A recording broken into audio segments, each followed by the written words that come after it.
Welcome to the Healing Manifest podcast, the one true place for you to becoming your best self. Each week, we're going to be bringing on a new guest to teach you new ways to become your best self, as well as to showcase their journey as well. This week, our guest, wonderful friend of mine, someone I've worked with as well, great person to work with. She is a model, creative director, as well she hosts her own podcast known as Tat and Chat. Please welcome my guest here today as well. Let me mention a very important thing, a born-again Christian as well, who has been very amazing and teaching a lot on her journey.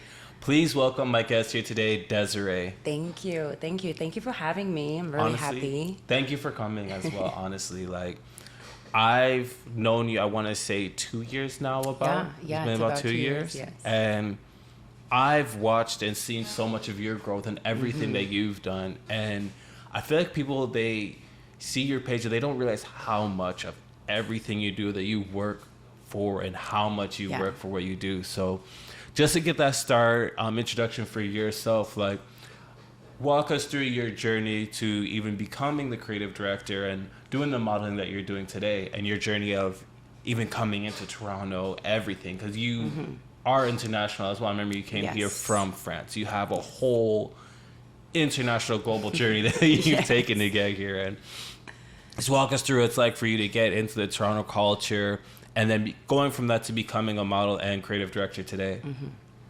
So I have been a tattoo artist originally for the past 14 years now. So I feel like that influenced a lot my journey in becoming a creative director. I feel like it's really linked to it in a way.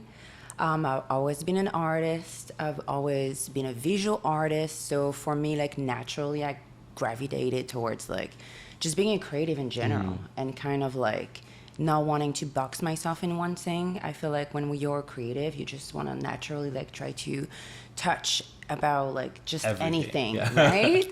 And as I grow as a person, creative direction has been something that I've become very passionate about. So it goes with just anything branding, products, just even branding myself, as an artist.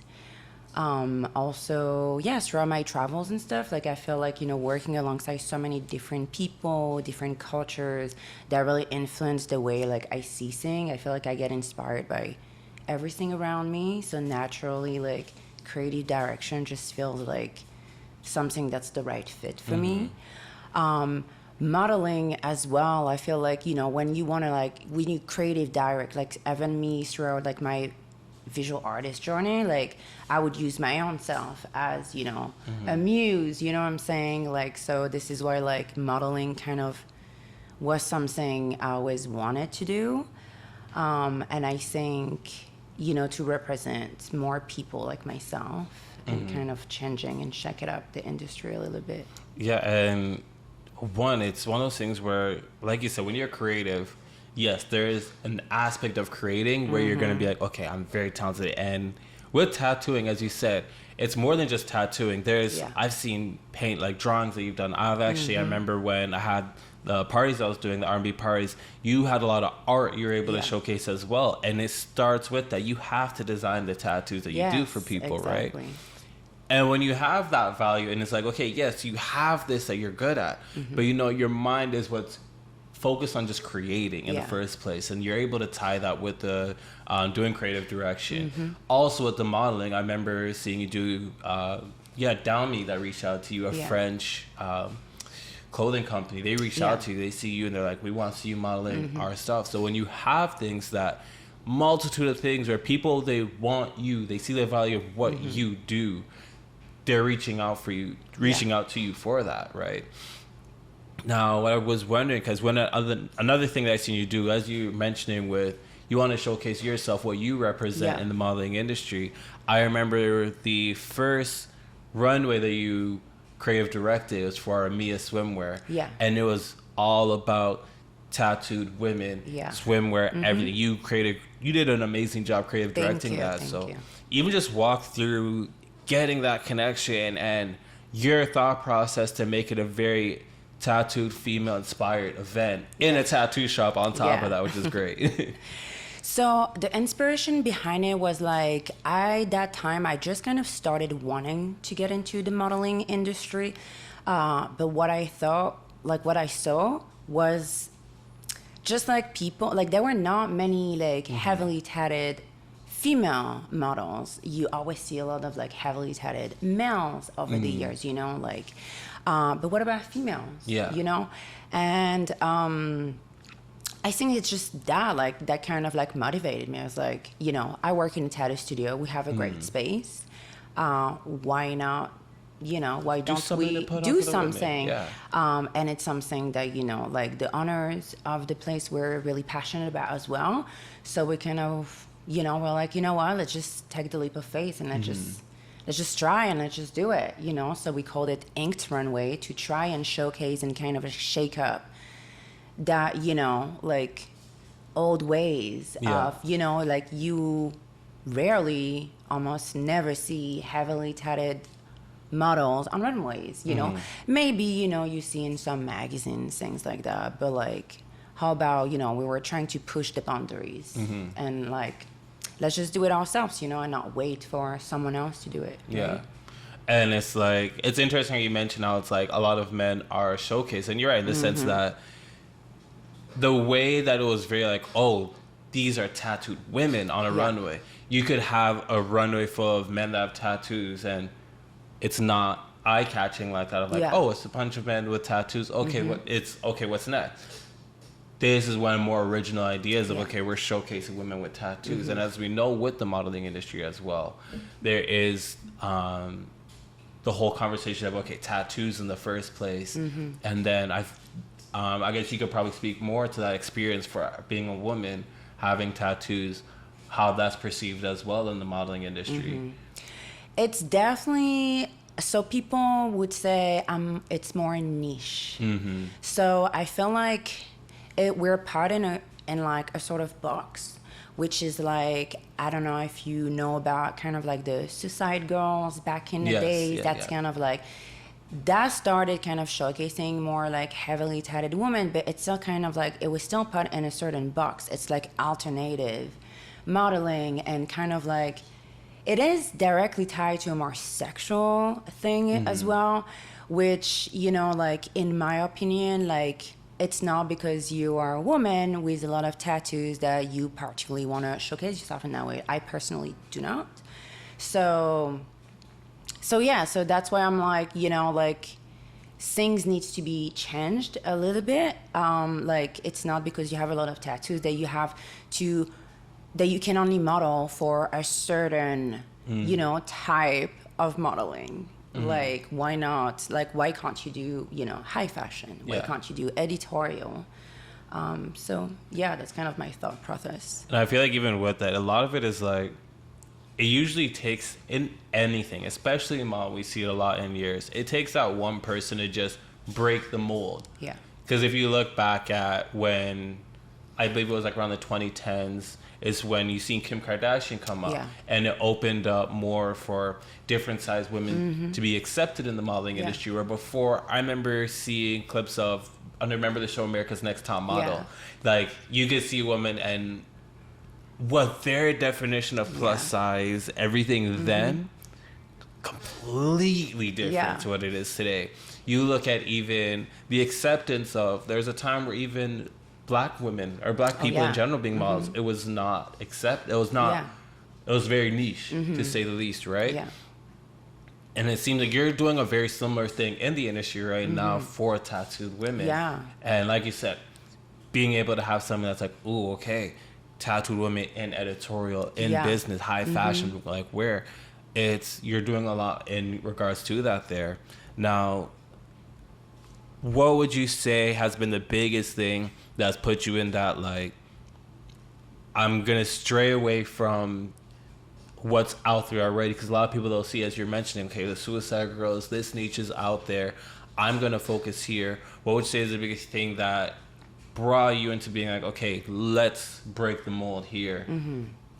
I think it's my passion for fashion, and it's also like growing into like who I am as a woman. And I was like, this is not who I am, and this is not the image I want to reflect. And so why would I do something that doesn't feel like it's me? What feels like it's me is doing editorial, runway, all of this. Like, why can't I do this as good as someone that have 0 tattoos? You know? So in my head, that was like, it makes no sense. Like, I just don't want to portray myself in a certain light. So I was like, let me just do it. Yeah. You know? Yeah, pretty much. I love how that works. Like, the creative mindset it's literally those little thoughts where it's like, okay, I'm taking this small thought and I'm going to do what's not done and literally just do it. Yeah. Because it's so easy to take those kind of thoughts and just be like, especially with the creative directing branding side of it, be able to say, okay, there's these things that we can do, these things are not going to work. You kind of think in the business mindset there, but it's that creative mindset that says, let's actually break this mold. Yeah. Because I have an idea of how to break it, right? And as you're saying, there's things that it's not you, it's not who you are, and even just who you are, I've seen change so much in the last, like, even year. I remember your journey and what you experienced with becoming more of a born-again Christian yourself. How would you say, one, that journey was like for you to becoming one and to where you are today? Because you are doing so much, even within your own Christian community. Yeah. Even today. So, like, even just let the people know more about that as well. Yeah, so honestly, it wasn't a easy journey. Yes. Becoming like a born again Christian was kind of like, it almost started like I had to hit rock bottom. That's kind of like really what happened. I really had to get into the darkest times of my life to be saved. Like, honestly, that's kind of like how it happened. It's like as simple as that. It's kind of like I hit a place in my life that was very difficult. You were there, so you saw. And, you know, it kind of just happened. I felt like I had no more hope. And it just felt like I was just attacked by everything. And it got into a very scary place. And then all of a sudden, this sort of light happened, which honestly, like, you and your fiance, Kimia, played a really big role in it, because I know you guys were praying for me a lot, even without me knowing. And I do strongly believe this also is something that helped me get saved and helped me get out of it. Because as soon as, like, you know, it kind of hit me. I felt like God and Jesus just were like, we're here. You guys were there too. And like, you guys kind of helped me with that. And then, it was just like, you guys really encouraged me to like get into, you know, like when I remember having this conversation with you guys, hey, like, I'm really thinking of going back to church. And like, I know you guys were really like, like, we will even go with you if you want to, and all of that. So, I changed a lot. I was terrified. I was terrified, but you know, like, I'm really glad and I'm really happy, because my testimony is kind of like crazy. I feel like myself and my life took like a 360-degree turn totally. I feel like a whole different person, and I feel like I didn't understood before that, you know, being saved. I was kind of looking at it like, what are they talking about? You know, like, what do you mean being saved by Jesus? Like, I was just kind of like, what? But like, now it just makes so much sense to me, because it's how it feels. So I feel like, you know, that really helped me, and even like influence a lot of like what I want to do with my life and my purpose and my career, and how I want to represent myself and showcase myself as a model as well, right? So all of these are elements that really, like, I don't know, help me realize a lot of things and like push me towards, I guess, the direction I'm taking now. Yeah. And it's just, as you're saying, that essence of that being saved, and it's like the amount of people that hit that point, or hit some point where they start to realize, I am not living how I feel like I want to. And there's that sense of, starts off with this sense of hope and wanting. And there is like this internal And I truly believe that there is this internal frequency that has this communication with the beyond of what we can understand and fathom. That comes back to us and says, hey, I'm here. Yeah. And as I say, in that journey of being safe, in that journey of tapping more into that spiritual growth and enlightenment, it literally just sounds like this, I'm here. And you're just trying to understand, what's this I'm that's here with me, right? Yeah. It's a big thing that I like to even like help for people to understand. Like you say yourself, you came from where you were, and you're starting to realize, I've been seeing yourself as you were taking little things away from your life, and you're like, this is actually not benefiting me to where I'm at going now. What would you say was the biggest thing for you that you gave up, that you were like, hold on, this is actually not helping me, and I actually feel better without this here? There's like quite a few things. There's just some things I'm still working on. Yeah. Oh yeah, 100%. For me, it was a lot of it was kind of like letting go of chasing a sort of lifestyle.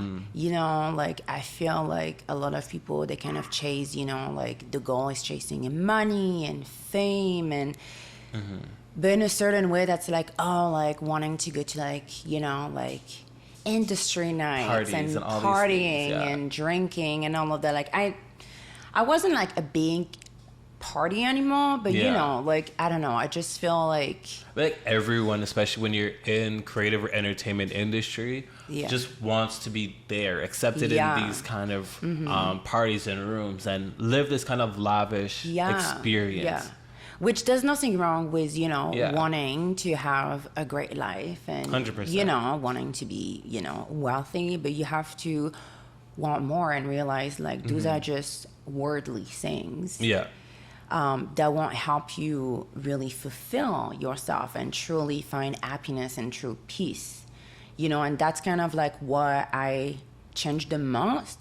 Then there's other little things that, you know, for example, like even in my relationships, in like dating, you know, I, you know, like I now, it's like if I want to date, I will date to marry. And I believe in celibacy. So for example, that's a thing I kind of gave up as well. Like, you know, I just want to be like celibate until marriage. So that was like kind of like a big change as well, like in a way, and the way I view relationship mostly, like, even cursing, like I'm still working on it. But you know, that's something. It's like I feel like I want to like leave behind. I kind of realized like speaking those words, like this negativity and all of that, like is not really like helping or fulfilling me. So like I'm just, you know, trying to like give up that. You know, even like there's, like you said, there's so many things that as you grow, you're like, wait a minute, I don't need these things. And to start with the first thing you're mentioning with the industry, everything. And yes, like you said, money is something that we need. There's no shame. There's no harm in wanting it. It's realizing, though, at the same time, money is something that helps you while you're here. It's not your fulfillment. It's not your end goal. Where I like to pose it for people a lot is there is this sense of you that when you are, a lot of people, they realize it more so on like a deathbed, for example, that when they're about to pass and they start to see themselves of like, okay, this is what my life was. Your first thought is not, you know, the expensive stuff that you have. It's not all the things that, you know, you're able to get. It's what you did. Exactly. And money helps you do a lot more.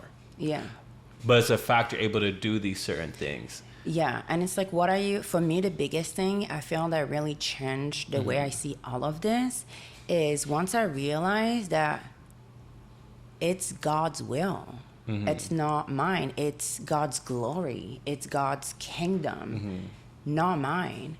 So for me, it kind of changed everything when I kind of started to look at things like, why am I doing this? Is it gonna help expand God's glory and God's kingdom, or is it just for my own vanity?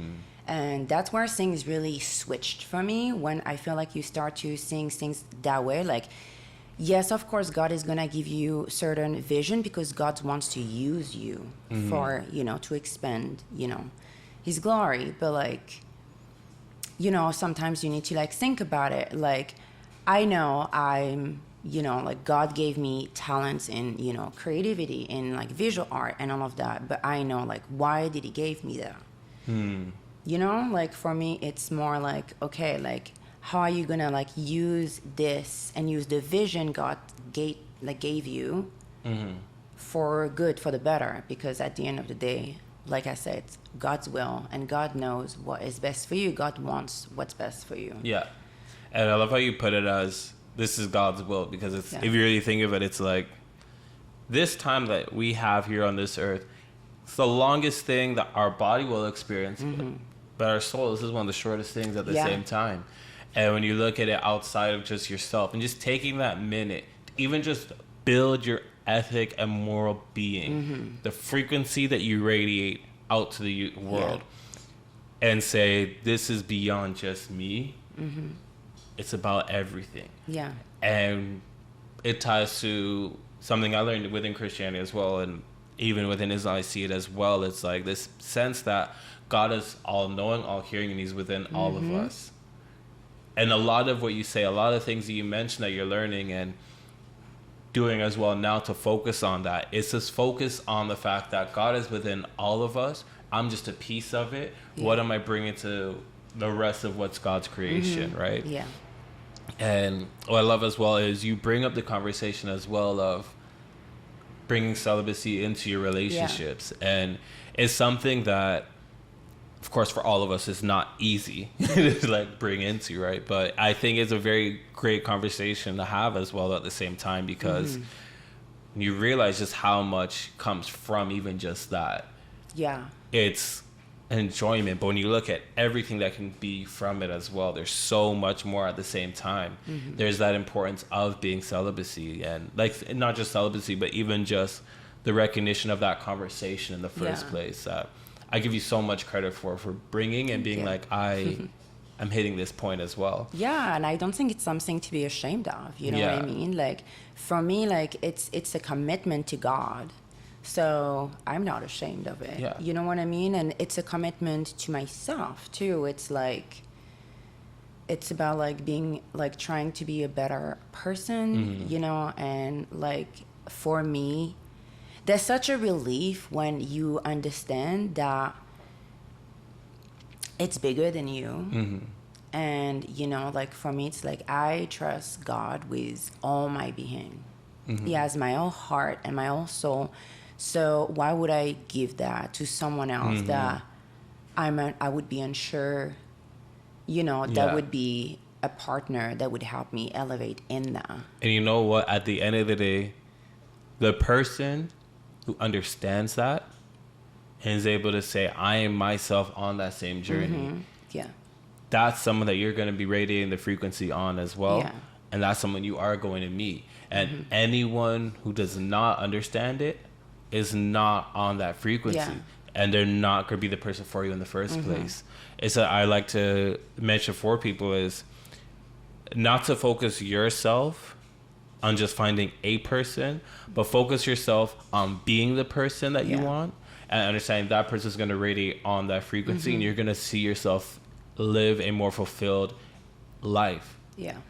And I want to bring it back with where you're mentioning that with the God's will part, and it's a question I like to bring, and you're probably the first guest I get to ask this question of, and it came from me reading a book on Stoic philosophy. And one of the things it says in the prelogue, first thing it says is a question, and it says, if you today were to look at the legacy, look at what you left on this earth, and you had the control to start doing that today, what would be that legacy? What would be that thing you would want to be able to leave this earth and say, I did this? Okay, so for me, I think like I wanna be able to let God use me and move through me. So this is kind of like the legacy I want to leave, is like I want people to remember me as someone that was as righteous as I can be, and you know, like just try to do good through God, and like, you know, like morally, like all of this. It's mostly like what I want to do. So even with the modeling thing, like for me, it's deeper than just, oh, like showing, like, you know, my body. Like for me, it's a way, like, it's a new and bigger platform. Like, I feel like you haven't seen many, you know, really openly Christian, super top models, you know, like talking about the word, or like talking about their faith, you know. So for me, it's a way to kind of like, no, like you can do those things in a right way and use that platform to, you know, like share and inspire others. And honestly, I feel like the great thing with social media is we're starting to see more space for these things to be possible. Like I remember you put me onto the art thing, is Caleb Gordon, I think is the full name. Yeah. Like seeing an artist like that and how much he's flourishing in the space he's in. I'm seeing a lot of Christian parties that are coming up, right? Yeah. I'm learning a lot of these things that you've even introduced me to that's making it very possible for people to do these things here. And it seems like a lot of what you want to do is you want to really, you pretty much said it very perfectly, of using yourself as a vessel of God. Yeah, exactly. And that people are able to look at you and be like, I was able to learn and see a better path for myself through this person here. Yeah. And you are someone, I see you have such a story that is very inspiring. And there's a lot of people that I think can relate to a lot of your story. Yeah, that's the main thing. I want to be able to people to look at me and be like, oh, I can relate because I kind of look like her. You know what I mean? Like, it's like one thing when people get to know me, or they first learn that I'm, you know, Christian, and I am like super religious, and I, you know, I'm super involved in my church, and you know, and the way I live my life, like the first reaction of people, they're shocked. Yeah. Because they're like, wow, I would have never thought, because of the way I look. And it doesn't matter even if I dress modestly or whatever. It's the way I look with all my tattoos and all of that. Like, people would never think, you know, oh, I'm this way. But I think that's why God wants to use me this way. It's because I can reach more people than others might not be able to reach. And that's also one thing that kind of like helped me get back with my faith. Is the first time I went to church, the first person that came and talked to me was this man with tattoos, not face tattoos, but you know, he had some tattoos, and you know, like tall man and all of this, and like just being super nice to me. And what I didn't realize, it was one of the pastor. And like, you know what I mean? Like, I would have never thought same. Like, if I would, like, I never thought it was a pastor when he came and talked to me and welcomed me at church. So it's like, once I realized, I was like, wow, okay. You know, like, see if he was the complete opposite of me, you know, and came to me and greeted me, I don't know if that would have had the same impact on me, feeling like welcome and feeling like, oh, wow, okay, no, I have a space here. Yeah. You know, like, I'm not being rejected because of how I look like, you know, so. And it's like, it's so interesting. And I believe that was one of the first churches that you went to. So yeah, the way that God works, where it's like, this person's going to be right there in your path for that to happen. And I remember you were telling me about this pastor, and he seems like a very great person. I really want to get him, especially on an episode one day. Yeah, Pastor Jerry. Shout out to you. I remember there's many things that you were saying. He was able to be a great person for you to learn and see a lot within for Christianity for yourself there. And I do as well like that you're someone as well that you show there is a space and there's a community of people who are religious that are not going to judge you for who you are. So if there was anything, any advice, any help that he gave, that just first thing off the top of your head, it doesn't have to be like the biggest thing, but the first thing off the top of your head, an advice he gave you or something he told you when you were first coming in. I think it's about like kind of surrendering, like just going to church and just like let yourself feel. Yeah. Like don't be, like holding back. Like I get it. Like even me the first few times, like I was a bit scared. Like when worship come in, like I would see all those people with their hands out and singing their heart out. I was just like, whoa. And the first like 3 service I went, like during worship, I just could not stop crying. Because it's like, wow, it's beautiful and inspiring to see, but then at the same time, like I felt like I was still very like scared, and not ashamed, but like I feel like there's a little sense of shame though that comes, like especially with Christianity, like because it has about taste. Even me, I grew up Roman Catholic, which is very different from the type. Now I go to a Pentecostal church, and I never knew that existed. So even me, this is why I was terrified of going back to a church. So I think it's mostly about, like don't be scared to just go. Honestly, just go. And then if you know someone that goes to a church, just don't be afraid to ask people, hey, can I come with you? If you know what I mean? Like it was mostly about like don't be shy to just talk to people about it and kind of like just go.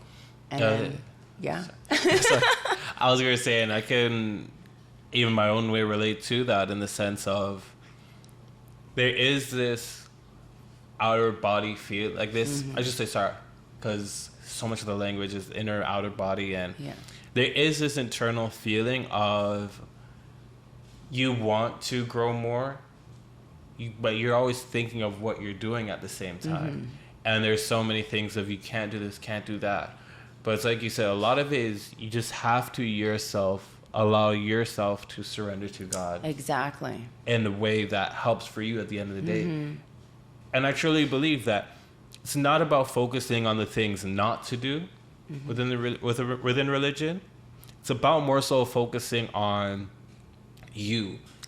And your relationship with God, and you putting yourself in a position to surrender and listen to God in your utmost way. And when you do that, God is going to reflect it within you in your life, and you're just going to naturally do the things that God intends for you to do. Exactly. Like that was my whole journey. Like it's like even looking back, like from the time where I first went back to church, I never thought I would be like, oh, I will stop cursing, I will be celibate. This was so far from what I thought, and it's just because I just learned to surrender to God. That was the hardest part. I think it's the hardest part because we naturally want control. But once you learn to surrender, it's just like, it's such a relief. It's such a relief. Look at the reflection of even that with, say, financial growth and growing in that sense. You don't, with a lot of things, you don't reach a certain point until you just say, I'm putting everything into this. And the more you put everything into it and just accept anything that comes, see a lot more of the things you wanted than the things you feared. And honestly, I thank you so much for being here and talking about your journey. Me. With everything that you're saying, there's so much people I feel like that can be inspired from what you said. And if you're someone who is inspired by what she said, you want to talk with her, or you just want to see more of the journey, please feel free to follow at Desiree's Eyes on social media. I will have the link down below for the social media as well. And again, thank you so much. Thank you so much for having me. I'm so proud of you, and I'm so happy that you're, growing and helping others share their journey with you. Thank you so much. Thank you. And for everyone who stayed here to the end, thank you so much. Please feel free to like or subscribe to the page. Anything that you do helps with the growth, to help build the production, help us grow further for everyone. Hope you have a wonderful rest of your day. Peace.